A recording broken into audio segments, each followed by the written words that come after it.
The sting of humiliation is a cold, sharp thing. For Audrey Shelton, it felt like 1,000 tiny needles piercing her skin under the glittering chandeliers of the Grand Astoria ballroom. Her ex-husband Brendan stood just feet away, his arm wrapped possessively around his new younger wife, a woman who looked like she'd been sculpted from glass and gold. He was laughing that booming laugh she once thought was full of life, but now recognized as hollow and cruel. His eyes met hers and a smirk played on his lips. He was flaunting his victory. He had the money, the status, and the trophy wife. What did she have? An off-the-rack dress and a past he had systematically erased. She was a ghost at their feast, a forgotten chapter in the story he was so proudly writing. But in the shadows of that opulent ballroom, another story was about to begin, and a single unexpected gesture would soon bring every single person in that room to their feet. The invitation was an elegant blade of ivory cardstock, its embossed gold lettering glinting mockingly from her worn wooden coffee table.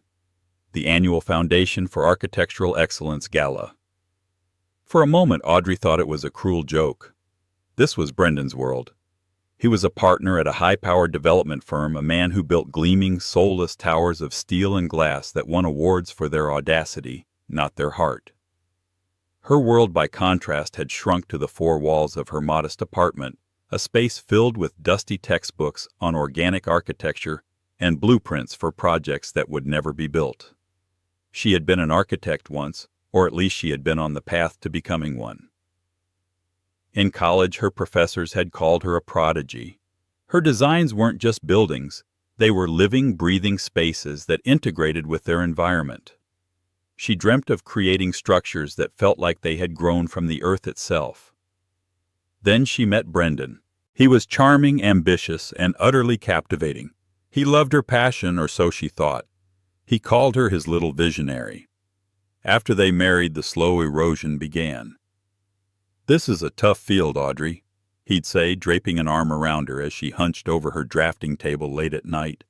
"It's a boys' club. Why don't you focus on making our house a home? You have such a talent for it."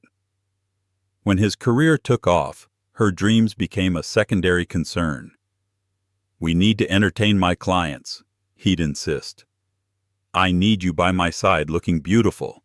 That's more important than some design competition right now." He'd called her architectural ambitions a cute hobby, a phrase that felt like a pat on the head to a child. She remembered the Ethelgard Prize for Visionary Design. It was the one time she had defied him. The competition was for a public library, a space for the community. She had poured her soul into it, working in secret while he slept. Her design was revolutionary. A building that harvested rainwater, used geothermal heating, and featured a living roof that changed with the seasons. It was a testament to everything she believed in. She submitted it under a pseudonym, A.V. Sterling, using her middle name Victoria and her mother's maiden name. Brendan found out. The fight had been epic. "You're embarrassing me," he'd shouted. "My wife entering a competition like some desperate student. What will my partners think?" A month later, when the results were announced online, he'd scanned the list of winners with a triumphant sneer. "See nothing. I told you it was a waste of time. Now can we please focus on what's important? My career." She had been so crushed that she never checked the results herself. She simply took his word for it and packed her blueprints away, locking a part of herself in that dusty portfolio. 2 years after that, he'd left her for Tiffany, a 24-year-old Instagram model whose only architectural interest was finding the best angle for a selfie in a luxury penthouse. The divorce was brutal. He claimed she'd contributed nothing to his success, and the judge, swayed by his high-powered lawyers, agreed. She walked away with next to nothing. Now this invitation. She picked it up, ready to tear it in half. Why would she go to watch Brendan be celebrated, to endure the pitying glances of their former friends? Her phone buzzed. It was her best friend Jenna, a landscape architect who had never liked Brendan. "Did you get it?" Jenna asked, her voice bright. "The invitation to my public execution." "Yes, it just arrived," Audrey said dryly. "You're going?" It wasn't a question. "I am absolutely not. I'd rather have a root canal." Listen to me, Jenna said, her tone shifting from cheerful to serious. You've been hiding for a year. You've been letting him live rent-free in your head. You are the most talented person I know, Audrey.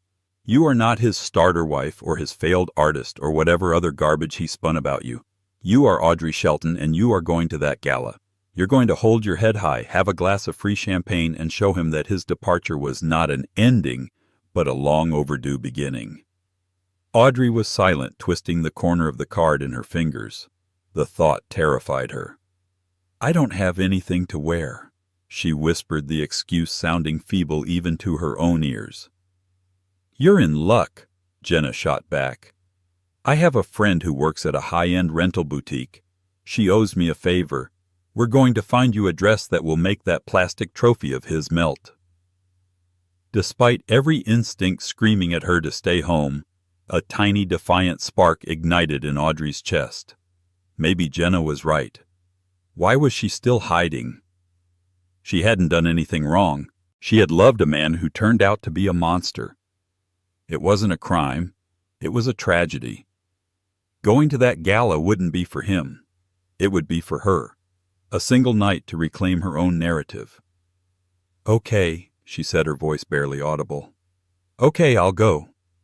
Getting ready felt like preparing for battle. Jenna was a force of nature, pulling Audrey through the rental boutique with a determined glint in her eye. She dismissed dress after dress, too safe, too apologetic, too ex-wife. Finally, she pulled out a gown of deep emerald green silk. It was simple, elegant, and timeless. It had a classic cut that draped beautifully with a modest neckline and a slit that only showed when Audrey walked. This is the one, Jenna declared. It doesn't scream for attention. It commands it. When Audrey put it on, she barely recognized the woman in the mirror. For the past year, she had seen herself in shades of gray. Dressed in this vibrant color with her auburn hair swept into a soft chignon and wearing the simple pearl earrings that had been her grandmother's, she looked powerful. The dress wasn't armor. It was a revelation.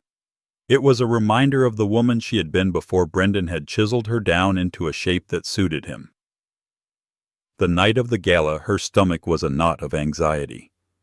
She took a taxi to the Grand Astoria, a landmark of old-world luxury that Brendan's firm was probably already petitioning to tear down and replace with a skyscraper.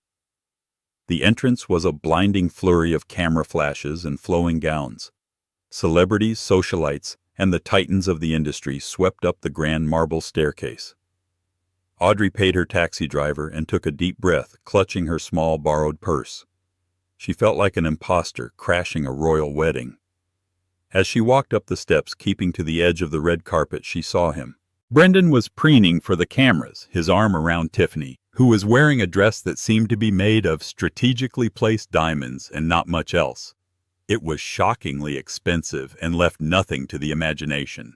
Brendan beamed, whispering in her ear, making her giggle. They were the king and queen of the ball. Audrey slipped past the press line, her heart hammering against her ribs. She gave her name at the door and was handed a program. Her hands were trembling. Inside the ballroom was breathtaking. A sea of elegantly dressed people mingled under chandeliers that dripped with crystals like frozen waterfalls. A string quartet played softly in the corner. The air buzzed with power, money, and ambition. She made a beeline for the bar at the far end of the room, hoping to find a quiet corner where she could observe without being observed. She ordered a glass of champagne, the bubbles doing little to calm her nerves. From her vantage point, she had a clear view of the room, and there they were holding court in the center of it all. Brendan looking impossibly handsome in his custom-tailored tuxedo, and Tiffany dazzling and animated, touching his arm possessively. People flocked to them, laughing at Brendan's jokes, complimenting Tiffany's dress. Audrey took a sip of her champagne, the cold liquid a stark contrast to the burning in her chest. This was a mistake, a colossal mistake. She shouldn't have come. She was a relic from a past life, a ghost haunting the edges of Brendan's new shiny existence. Every laugh from his circle felt like a jab. Every admiring glance thrown Tiffany's way was a fresh twist of the knife. She saw a few familiar faces. People who had been their friends, who had come to their home for dinner parties she had painstakingly cooked and hosted. They saw her too. She could see the flicker of recognition followed by a quick, awkward glance away. They had chosen their side. She was about to drain her glass and make a quiet escape when a voice she had hoped never to hear again cut through the noise. "Well, well, look what the cat dragged in." She froze, her back rigid. She didn't have to turn to know who it was. The smug, condescending tone was unmistakable. Slowly she turned to face him. Brendan stood before her, Tiffany clinging to his arm, her blue eyes scanning Audrey with a look of bored disdain. "Brendan." Audrey said, her voice steadier than she felt. "Tiffany, I have to admit I'm surprised to see you here," Brendan said, a cruel smirk playing on his lips. "I didn't think this was really your scene anymore." He gestured vaguely at her, his gaze sweeping over her dress with mock appreciation. "You clean up nicely, though. For a moment there I almost didn't recognize you." The insult wrapped in a flimsy compliment landed exactly as he intended. He was reminding her of her new lower station in life, of the days she spent in jeans and old sweaters, too heartbroken to care about her appearance. Tiffany let out a delicate tinkling laugh. "Oh, Brendan, be nice," she cooed, though her eyes were anything but. She looked Audrey up and down again.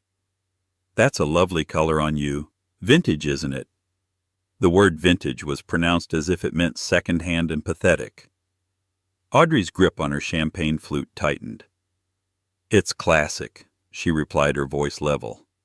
A few of Brendan's colleagues and their wives had drifted over, drawn by the scent of drama. They formed a semicircle, their faces a mixture of pity and morbid curiosity. The stage was set. Audrey was always the quiet, artistic type, Brendan explained to the small audience, placing a patronizing hand on her shoulder for a brief moment before letting it drop. "This is my brilliant Audrey, my starter wife." The term hung in the air, ugly and sharp. A few people gasped quietly. It was a brutal public dismissal of their 10 years together, reducing her to a practice round before the main event. Audrey felt the blood drain from her face. She could feel the eyes of everyone around them, their pity burning her skin. "She used to dabble in drawing," Tiffany added, chiming in perfectly. "Little sketches of buildings and things. It was so quaint. Brendan showed me some of them. He keeps them in a box in the attic, I think, like old children's drawings." That was the deepest cut of all. Her work her soul poured onto paper, dismissed as childish scribbles and relegated to a box in the attic of the house she had designed and decorated, the house he now shared with this woman. "I'm an architect," Audrey said, the words feeling foreign in her mouth. She hadn't said them with any conviction in years. Brendan chuckled, a deep, dismissive sound. "She was a student, a very promising one, of course," he said to the group, as if Audrey wasn't even there. "But life happens. The real world is a bit more demanding than a university classroom. It takes a certain killer instinct. Not everyone has it." He was painting a picture of her as a fragile, delicate thing who couldn't handle the pressures of the real world, a dreamer he had to leave behind to achieve his own greatness. He was rewriting their history in real time, and she was being cast as the tragic, failed supporting character. She wanted to run.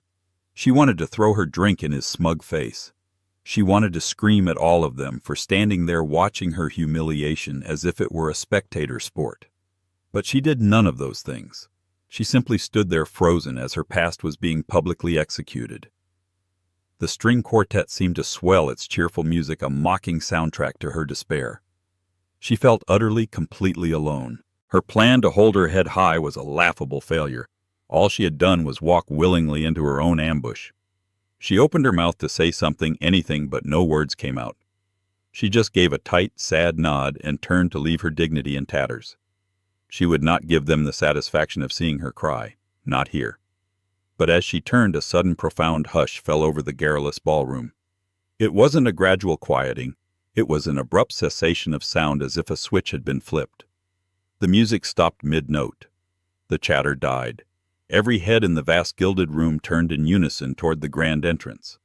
Audrey, caught in the sudden silence, turned to her own escape, forgotten for a moment. What could possibly command the attention of a room so saturated with ego? Framed in the grand archway of the ballroom was a man who seemed to carry his own center of gravity. He was older, perhaps in his late 60s, with a mane of silver hair swept back from a sharp, intelligent face. He wore a simple, impeccably tailored black suit, no frills, no flashy watch, just an aura of immense, unshakable authority. Audrey didn't know who he was, but it was clear that everyone else did. Whispers erupted like wildfire through the silent room. "It's him." "I don't believe it. He never comes to these things." "That's Arthur Beaumont." The name registered even with Audrey. Arthur Beaumont was more than a billionaire. He was a legend, a titan of industry who had built his empire not on ruthless takeovers but on visionary innovation and ethical development. He didn't just construct buildings. He created landmarks that honored their environment and the people who used them. He was famously reclusive, a man who valued substance over spectacle and rarely made public appearances, preferring to let his world-changing work speak for itself. His presence here was the equivalent of a solar eclipse. Brendan's posture changed instantly. His shoulders straightened, his smug grin replaced by a look of intense, avaricious focus. This was the holy grail of networking. A single handshake with Arthur Beaumont could secure a career for life. "Beaumont," Brendan muttered almost to himself. He smoothed down his tie completely, forgetting about Audrey. "Tiffany, darling, stay close. This is our chance." Mr. Beaumont began to move into the room, flanked by two discreet security guards. He walked with a quiet, deliberate confidence, his piercing gray eyes scanning the crowd, not with arrogance but with a palpable sense of purpose. He wasn't here to mingle. He was looking for something, or someone. The most powerful people in the room, CEOs and development moguls who were used to being the center of attention, began to subtly reposition themselves, trying to place themselves in his path. It was a slow-motion dance of sycophants. They were like iron filings being drawn to a powerful magnet. Brendan was no exception. Grabbing Tiffany's hand, he began to move through the crowd, his intention clear. He was going to intercept Arthur Beaumont. Audrey watched, a detached observer now.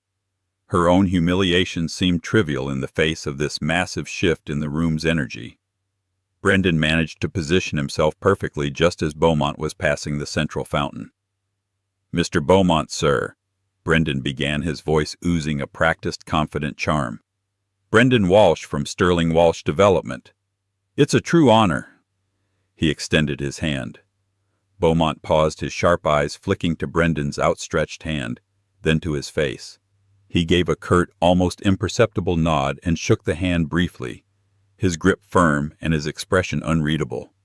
"Mr. Walsh," he said, his voice a low, gravelly baritone that commanded silence. "We're the firm behind the new Titan Tower downtown." Brendan pressed on, desperate to make an impression. "I'm sure you've seen the—" "I have."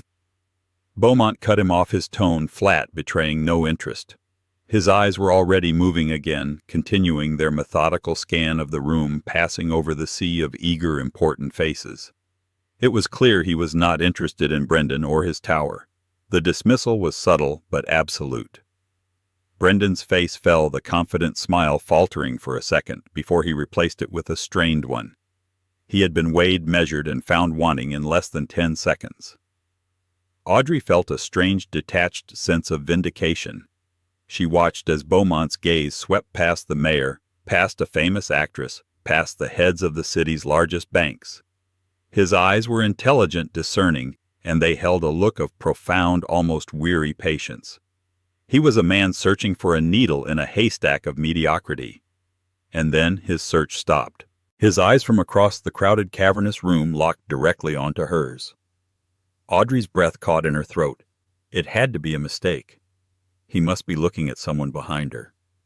She instinctively glanced over her shoulder, but there was only a large potted palm and a waiter carrying a tray of drinks. She looked back. His gaze hadn't moved. It was fixed on her with an unnerving intensity. The powerful, enigmatic Arthur Beaumont was looking right at her. And then, to the utter astonishment of every single person in the ballroom, he began to walk in her direction. Time seemed to slow down. As Arthur Beaumont moved, a path cleared before him. The throng of socialites and power brokers who had been so desperate for his attention moments before now parted like the Red Sea. They stared slack-jawed as this legendary figure strode past them, his focus unwavering.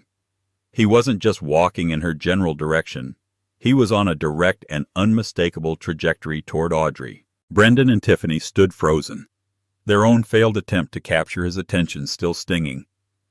They watched with baffled indignation. Why was he walking toward her, the pathetic ex-wife in the simple green dress? It didn't make any sense. It was a glitch in the social matrix of the evening. Audrey's mind raced. Did she know him? Had they met somewhere? She searched his face for any flicker of recognition but found none. He was a complete stranger. Maybe he had mistaken her for someone else. Yes, that had to be it. She was about to try to shrink back into the shadows to disappear before he reached her, and the inevitable awkward correction occurred. But she couldn't move. She was pinned by the intensity of his gaze. There was no doubt or confusion in his eyes. There was only a look of dawning profound discovery. He came to a stop directly in front of her, ignoring the stunned silence of the room and the gawking faces of Brendan's circle. He was taller than she had expected, and up close his presence was even more formidable. He studied her face for a moment, a flicker of something unreadable in his eyes. "Forgive the intrusion," he said, his voice quiet but carrying clearly in the hushed room. It was a voice accustomed to being listened to. "I know this is an unusual question, but I have been searching for someone for a very long time." Audrey could only knot her throat too tight to speak. Her heart was pounding a frantic rhythm against her ribs. He looked at her, truly looked at her in a way no one had in years. It wasn't the dismissive glance of Brendan or the pitying stare of their former friends. It was a look of deep, respectful inquiry. "Are you by any chance A.V. Sterling?" he asked. The name, her secret name, the one she had buried under years of pain and regret, hit her like a physical blow. A.V. Sterling, the ghost of the architect she was supposed to be. How could this man possibly know that name? Brendan, standing just a few feet away, heard it. His head whipped around, his eyes wide with disbelief. A.V. Sterling. He knew that name. It was from the competition. The one he'd told her she'd lost. The one he'd mocked her for. Audrey stared at the billionaire, her mind reeling. She couldn't find her voice. All she could do was give another small, almost imperceptible nod. A slow smile spread across Arthur Beaumont's face. It was a smile of pure, unadulterated relief and triumph, a smile that transformed his stern features, making him look years younger. "I knew it," he breathed, his voice filled with a genuine, heartfelt awe that silenced the few remaining whispers in the room. "I knew I would find you eventually." He held out his hand, not for a handshake, but palm up, an invitation. Hesitantly, Audrey placed her trembling hand in his. His grip was warm and firm, a steady anchor in the dizzying swirl of her emotions. And then, in front of the entire glittering assembly of New York's elite, in front of her arrogant ex-husband and his vapid new wife, the legendary Arthur Beaumont did something no one could have ever predicted. With a grace that belied his age and power, Arthur Beaumont brought Audrey's hand to his lips. He didn't just peck it, he bowed his head in a gesture of profound, almost reverent respect, and placed a gentle, deliberate kiss on her knuckles. "It is the greatest honor of my career to finally meet you, Ms. Sterling," he said, his voice resonating with sincerity. He straightened up, but he did not release her hand. "Your work is not just architecture. It is poetry cast in stone and light." For a full second, the room remained utterly silent, suspended in a state of collective shock. Brendan's face was a grotesque mask of confusion, his jaw hanging open. Tiffany looked as if she had been slapped. Then a sound started at the back of the room. It was a single person, an older architect with a reputation for being a purist, who began to clap. He was followed by another, then a dozen more. The applause spread through the ballroom like a tidal wave growing from a ripple into a deafening roar. And then the unthinkable happened. That same old architect, as if compelled by an unspoken command, rose from his seat. An elderly woman at a nearby table, a celebrated philanthropist, followed suit. In a slow, cascading wave, every single person in that ballroom who was seated got to their feet. Those who were standing like Brendan and his circle were suddenly the lowest people in the room. Everyone stood. They weren't just applauding, they were giving a standing ovation. To her. To Audrey. The sound was thunderous, washing over her, shaking her to her core. It was a validation so total, so public, and so overwhelming that she felt tears welling in her eyes. "The Ethelgard Prize," Beaumont explained, his voice low and meant only for her, though everyone was straining to hear. "I was the head judge that year. Your submission for the community library. It was anonymous, of course, but it was a masterpiece. A perfect fusion of humanism and environmental design. It won unanimously. We tried to contact the winner, but the entry was submitted through a P.O. box that was closed shortly after. The creator never came forward." He looked at her with genuine bewilderment and admiration. "We have been searching for A.V. Sterling for 5 years. Why did you hide? Why did you never claim your prize?" The question hung in the air. Audrey's gaze flickered for a fraction of a second to Brendan. Her ex-husband, the man who had built his career on ego and steel, looked as though he had been turned to stone. His face was pale, his eyes wide with a dawning, sickening horror. He was replaying that moment in his mind, the moment he had scanned the list of winners online. But he hadn't been looking for winners. He'd only been looking for her name on the list of runners-up, the losers. He had never even considered the possibility that she could have won. He hadn't just lied to her. He had been so blinded by his own arrogance that he had missed the truth entirely. He had told her she'd lost, and in doing so, he had stolen her triumph, her career, her very identity. Audrey turned her attention back to Mr. Beaumont, the roar of the crowd finally beginning to subside. She found her voice, and when she spoke it was clear and strong, with no trace of the timid woman who had entered the gala an hour before. "I was told that I didn't win," she said simply. Arthur Beaumont's perceptive eyes followed her brief glance toward Brendan. He understood instantly. A look of cold, quiet fury passed over his features. He gave Brendan a look of such withering contempt that it seemed to physically shrink him. Then he turned back to Audrey, his expression softening once more. "Well," he said, gently squeezing her hand, "a great injustice has been done. An injustice I intend to personally correct, starting tonight." Ignoring Brendan and the stunned crowd completely, Arthur Beaumont offered Audrey his arm. "Would you accompany me, Ms. Sterling? I believe we have 5 years of conversation to catch up on, and I have a business proposal for you that simply cannot wait." As if in a dream, Audrey placed her hand on his arm. He led her away from the center of the room, away from the wreckage of her past, and toward a quiet private alcove near the terrace. The crowd parted for them once more, but this time the onlookers' faces were filled with awe and admiration. As they walked, reporters who had been covering the gala's red carpet swarmed in, their cameras flashing, microphones extended. "Mr. Beaumont, who is this woman? Is this the mysterious A.V. Sterling? What project are you discussing?" Beaumont's security team materialized, forming a polite but impassable barrier. "Mr. Beaumont will be releasing a statement in the morning," one of them said calmly. "For now, please respect his privacy." Audrey caught a final glimpse of Brendan over her shoulder.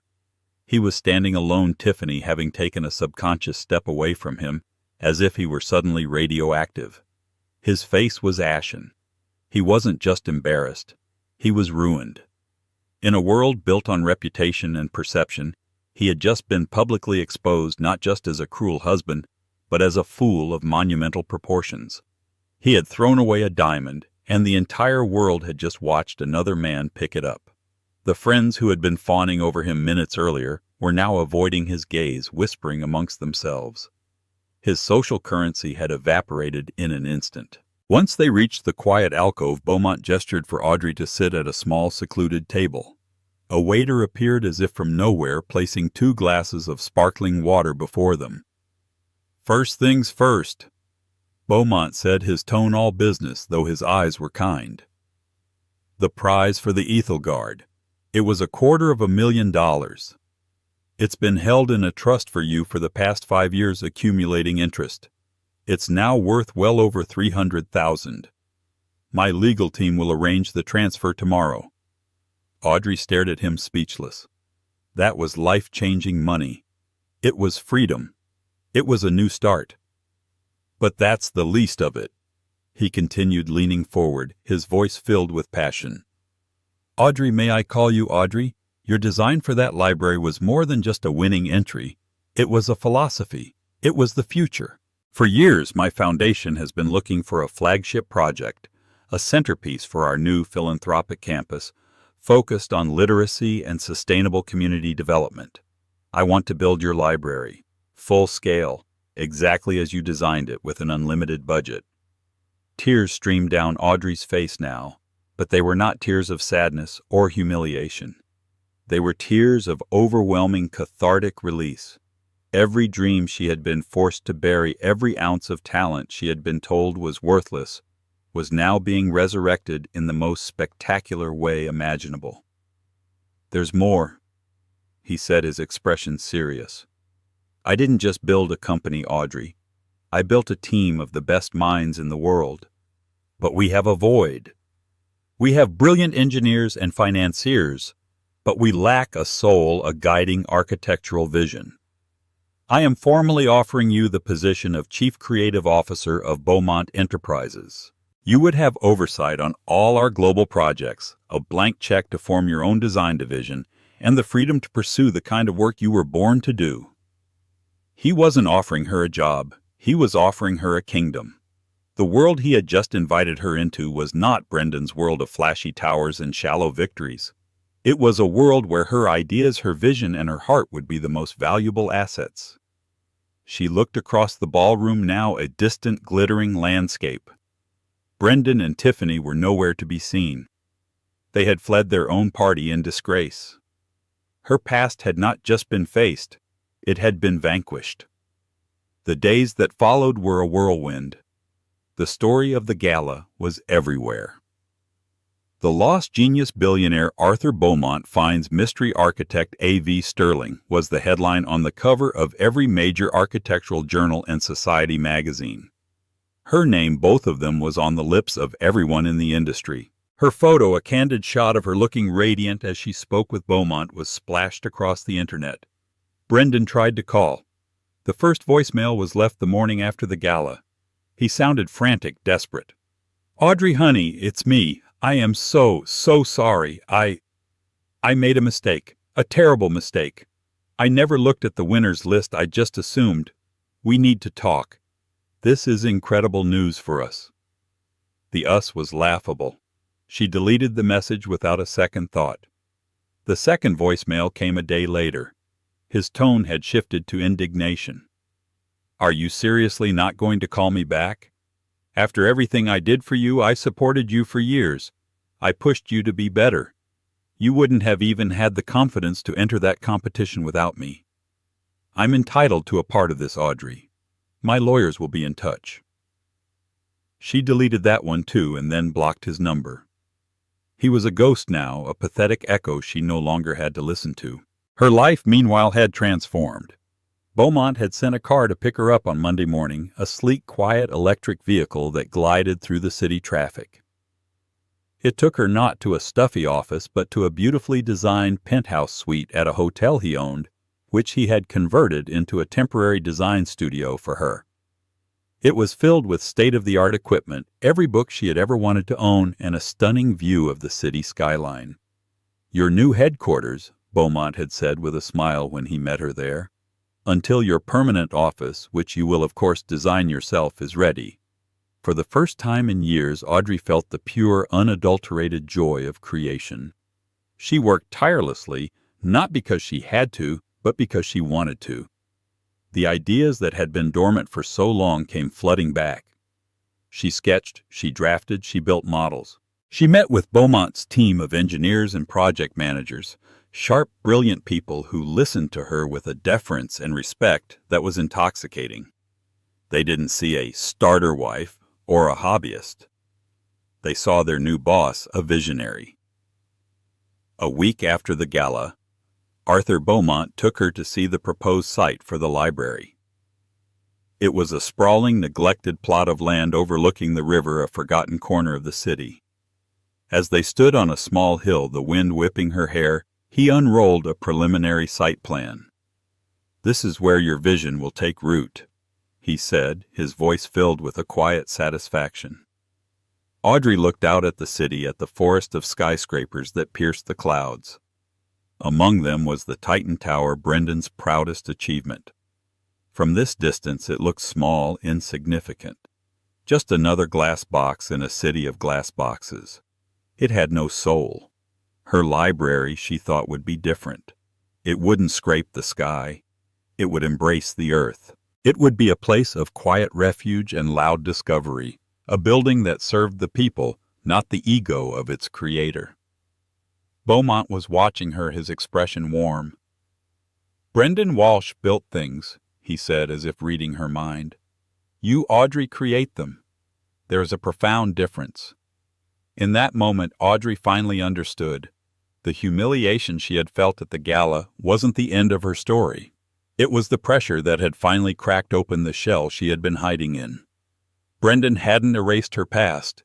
He had merely been an obstacle in her path, a path that had against all odds led her right here. Standing on the foundation of her future blueprints for a new life clutched firmly in her hand, she was no longer A.V. Sterling, the hidden genius, or Audrey Shelton, the broken ex-wife. She was simply Audrey. And she was finally gloriously home. 6 months passed, and the seasons turned. Autumn's chill gave way to the quiet blanket of winter, which in turn yielded to the vibrant promise of spring. For Audrey, it was a season of unprecedented growth. She was no longer just Audrey Shelton, the woman scorned, or A.V. Sterling, the name whispered in awe. She was Audrey Sterling, Chief Creative Officer of Beaumont Enterprises, a name she had legally reclaimed, blending her past and her future into a single powerful identity. The site overlooking the river was no longer a neglected patch of earth. It was a hive of meticulous activity, cleared and graded in preparation for the birth of a landmark.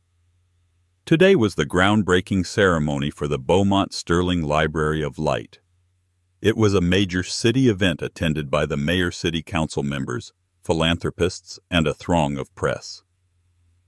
Audrey stood at a podium, the gentle spring breeze tugging at the lapels of her sharp, elegant navy blue pantsuit. She looked out at the sea of faces, her confidence a quiet, steady flame. Arthur Beaumont sat in the front row looking at her with an expression of paternal pride.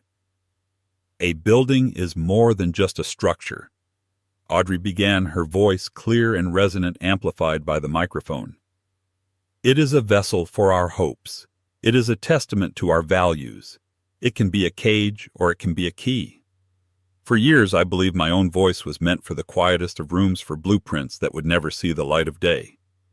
I was taught to believe that a dream was a fragile, frivolous thing easily packed away in a box and forgotten in an attic." Her eyes scanned the crowd, and for a fleeting moment she saw them. Standing at the very back behind the last row of chairs were Brendan and Tiffany. They were a ghost image of the power couple from the gala. Brendan's custom suit was gone, replaced by one that looked ill-fitting and slightly rumpled. His face was gaunt, his posture hunched with a bitter resentment. The press had been merciless after the gala, and clients had fled Sterling Walsh Development in droves. His empire was crumbling. Tiffany stood beside him, her expression a cocktail of boredom and fury. She was tapping impatiently on her phone, her glamorous dress looking garish and out of place against the backdrop of construction equipment. Audrey didn't falter. Seeing him didn't trigger a pang of hurt or a spike of anger. It triggered nothing at all. He was just a man in the crowd. But a dream, a true one, is not so easily discarded. She continued, her voice gaining strength. It is resilient. It can lie dormant, waiting for a single ray of light. This library is that light. It will be a place where no voice is too quiet, no dream too fragile. It will be a key, not a cage, for every single person who walks through its doors. She finished her speech to thunderous applause. After the ceremonial shovels had turned the earth, she was engulfed by well-wishers. As Arthur Beaumont was congratulating her, a commotion started at the edge of the crowd. "Let me through. I need to speak to her. I have a right to be here." It was Brendan. He pushed his way through the reporters, his face red and blotchy, a desperate, wild look in his eyes. Tiffany trailed reluctantly behind him, her face a mask of mortification. He broke through the circle of people and stopped in front of Audrey. "Audrey, this is incredible," he said, his voice a strained attempt at the old charming tone. "Our dream finally coming true." The audacity of the statement left a pocket of silence around them. The reporters' cameras and microphones were instantly trained on the unfolding drama. "I don't believe we have any shared dreams, Brendan," Audrey replied, her voice calm and cold as ice. "Don't be like that," he pleaded, his voice cracking. "I was your mentor. I paid for your education. I supported your hobby for years. I made you who you are. This library. It was born in my house. I deserve to be a part of this. It's only fair." Audrey looked at him, truly looked at him, and saw him for the hollow, pathetic man he was. The fear was gone. The pain was gone. All that was left was a profound sense of clarity. "You're right, Brendan," she said, and he blinked, surprised. "You did play a part in who I am today. You built the cage, and for that I am almost grateful. Because there is no feeling more liberating than the moment you realize you have the strength to break the bars yourself." She leaned in slightly. "You didn't make me. You nearly erased me. The difference is I survived you. I doubt very much you'll be able to survive yourself." Brendan recoiled as if she had struck him. He opened his mouth to retaliate, but before he could, another voice cut in. "He's a parasite." All heads turned to Tiffany. She had stepped forward, her expression one of calculated disdain. She looked directly at a reporter with a camera. "I'm leaving him," she announced, her voice loud and clear for everyone to hear. "I had no idea he was the kind of man who would try to steal his own wife's accomplishments. He lied to me just like he lied to her. I can't be associated with a failure and a thief." With that, she turned on her heel, her Louboutins sinking slightly in the soft dirt, and stalked away toward the street, presumably to call a taxi and leave Brendan in the rubble of the life he himself had destroyed. Brendan stood frozen, his face a canvas of utter devastation. Humiliated at the gala, exposed at the groundbreaking, and now publicly abandoned by his trophy wife. It was a complete and total annihilation. Security guards moved in discreetly and escorted a stunned, silent Brendan away from the ceremony. Audrey watched him go, feeling not a shred of victory, only the quiet peace of a long overdue ending.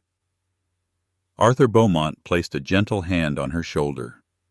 "Some people build towers of glass," he said softly. "And some people, Audrey, build legacies of light. Let's go check on yours." She turned away from the ghost of her past and looked toward the future, the churned earth, the waiting machinery, and the empty space where her dream, stronger and more resilient than ever, would finally rise. 2 years later, the Beaumont Sterling Library of Light was no longer a blueprint or a construction site. It was a reality, a living poem of glass, wood, and stone nestled by the river. It didn't dominate the skyline like Brendan's aggressive towers. It conversed with it. The building rose in gentle sweeping curves, its living roof a lush tapestry of native grasses and wildflowers that changed with the seasons. Sunlight streamed through vast, strategically placed windows, illuminating the warm wood of the interior and creating shifting patterns of light and shadow on the thousands of books lining the shelves. It was exactly as Audrey had dreamed it, but infinitely more real. Audrey walked through the main atrium, the scent of fresh wood and old paper filling the air. Her heels clicked softly on the polished concrete floors. She was no longer the hesitant woman in a borrowed dress. Today she wore a tailored, cream-colored suit, her auburn hair cut in a chic professional style. Her presence filled the space with a quiet authority that was born not of ego, but of deep, earned confidence. Her days were filled with meetings, design reviews for Beaumont projects across the globe, and mentoring young architects she had brought onto her team. She was not just building structures, She was building a new culture at the company, one founded on vision, collaboration, and integrity. Her relationship with Arthur Beaumont had evolved into a partnership of profound respect and deep affection. He was her mentor, her champion, and her closest friend. They shared a passion for creating spaces that served humanity, a silent understanding that transcended words. There was a quiet romance to their partnership, not one of fiery passion, but of two brilliant minds and kindred spirits finding solace and strength in one another. One afternoon, as she was reviewing the final lighting installations in the children's wing, her assistant, a bright young architect named Maria, approached her with a tablet. "Audrey, I'm sorry to interrupt," Maria said hesitantly, "but I thought you might want to see this. It's trending on a few financial news sites." On the screen was an article with a grainy, unflattering picture of Brendan Walsh. The headline read, "Disgraced Developer. Brendan Walsh files for Chapter 7 bankruptcy. Sterling Walsh assets to be liquidated." The article detailed the complete collapse of his firm, citing a catastrophic loss of investor confidence and a string of failed projects. It mentioned his acrimonious and very public divorce from Tiffany and a series of lawsuits from former clients. At the end of the article, a single bleak sentence stood out. "Mr. Walsh is reportedly now living in a small rented apartment in New Jersey, having lost his properties in the city." Audrey read the words and felt a surprising lack of emotion. There was no joy, no schadenfreude, no lingering anger. It was like reading a footnote from a history book, a chapter that was so thoroughly finished it had lost all power over her. Brendan's fate was a consequence of his own choices, a tower of arrogance that had finally collapsed under its own weight. She had not pushed him. She had simply outgrown him. "Thank you, Maria," Audrey said, handing the tablet back. "It's old news." Maria smiled, understanding completely. The evening before the library's grand opening, Audrey stood with Arthur on the building's main terrace overlooking the glittering expanse of the city as dusk settled. The lights of the skyscrapers began to twinkle, including the distant, anonymous gleam of Titan Tower. "It's magnificent, Audrey," Arthur said, his voice filled with genuine awe. "It's more than I ever imagined." "It's everything I ever imagined," she replied softly, a contented smile on her face. "It's a place for second chances." "You are a testament to that," he said, turning to her.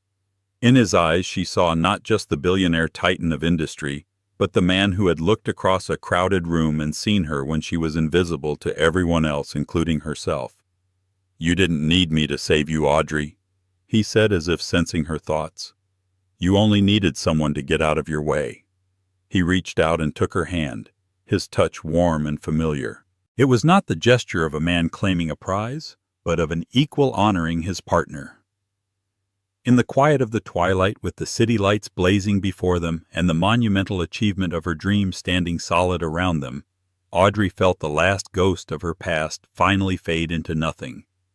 She wasn't an ex-wife, a hidden genius, or a project.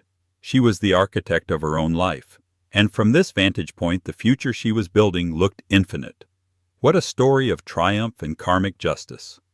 Audrey's journey reminds us that our true worth is never defined by those who try to diminish us.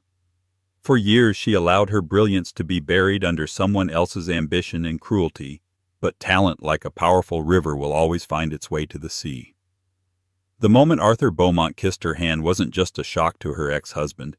It was a validation for anyone who has ever been made to feel small, overlooked, or forgotten. It proves that the world is full of people who can't see the value in front of them.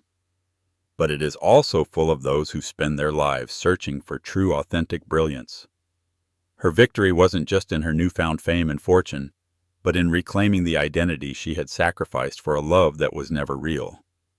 She didn't need a billionaire to save her. She just needed someone to hold up a mirror and show her the powerful creator she had been all along. Thank you for listening to this incredible story. If you were moved by Audrey's journey, please give this video a thumbs up. Don't forget to share it with someone who might need a reminder of their own hidden strength. And for more stories of justice and empowerment, make sure you hit that subscribe button and turn on notifications. We'll see you in the next video.